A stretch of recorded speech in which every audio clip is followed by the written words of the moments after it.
everyone. My name is Mrs. Cole and I am one of the preschool teachers at Norma.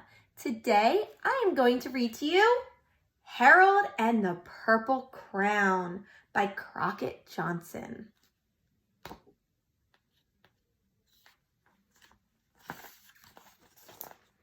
One evening, after thinking it over for some time, Harold decided to go on a walk in the moonlight. Look at him, he's drawing all over the paper.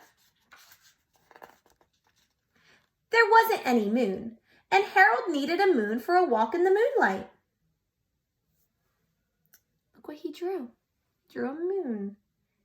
And he needed something to walk on. He made a long, straight path so he wouldn't get lost. And he set off on his walk, taking his big purple crown with him. But he didn't seem to be getting anywhere on the long, straight path.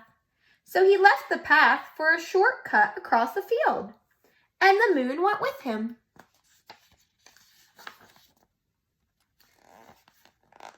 The shortcut led right to where Harold thought a forest ought to be.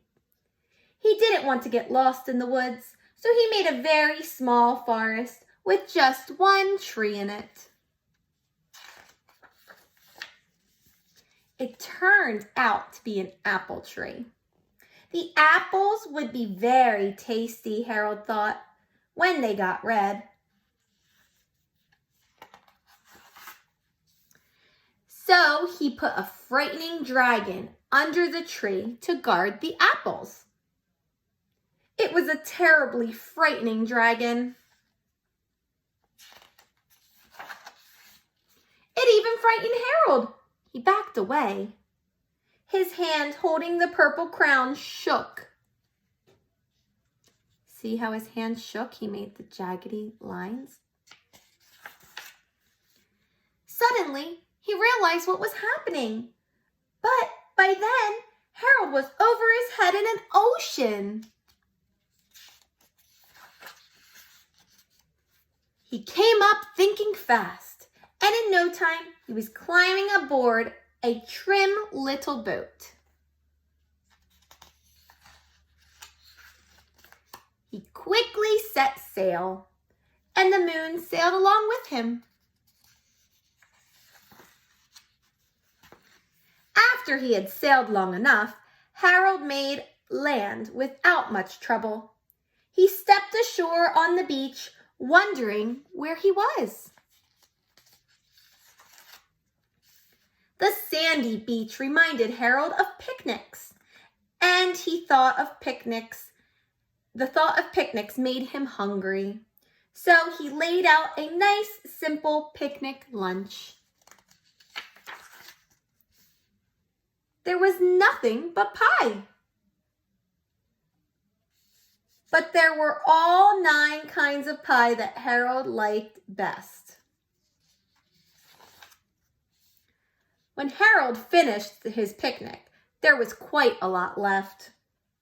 He hated to see so much delicious pie go to waste. What do you think he's going to draw next? What do you think that is? Looks like something with a mouth. So Harold left a very hungry moose and a deserving porcupine to finish it up. And off he went, looking for a hill to climb to see where he was. Harold knew that the higher up he went, the farther he could see, so he decided to make a hill into a mountain. If he went high enough, he thought, he could see the window of his bedroom. He was tired, and he felt he ought to be getting to bed. He hoped he could see his bedroom window from the top of the mountain. Do you think he saw his bedroom window from the top of the mountain? I don't know. I think we have to turn the page and find out. But as he looked down over the other side, he slipped. and there wasn't any other side of the mountain. He was falling in thin air. But luckily, he kept his wits and his purple crown. He made a balloon and grabbed onto it.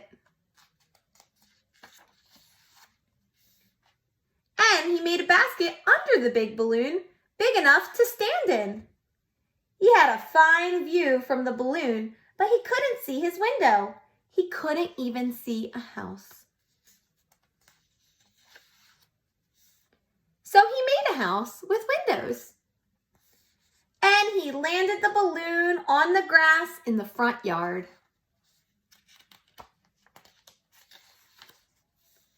None of the windows was his window. He tried to think where his window ought to be. He made some more windows. He made a big building full of windows. He made lots of buildings full of windows. He made a whole city full of windows. That's a lot of windows.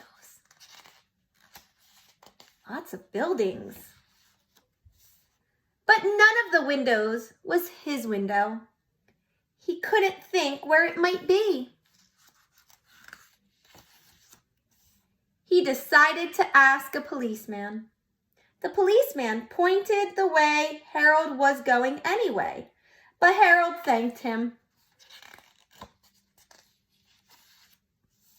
And he walked along with the moon, wishing he was in his room and in bed. Then, suddenly, Harold remembered. He remembered where his bedroom window was when there was a moon. It was always right around the moon. He's drawing a window around the moon. And then Harold made his bed. He got in it and he drew up the covers.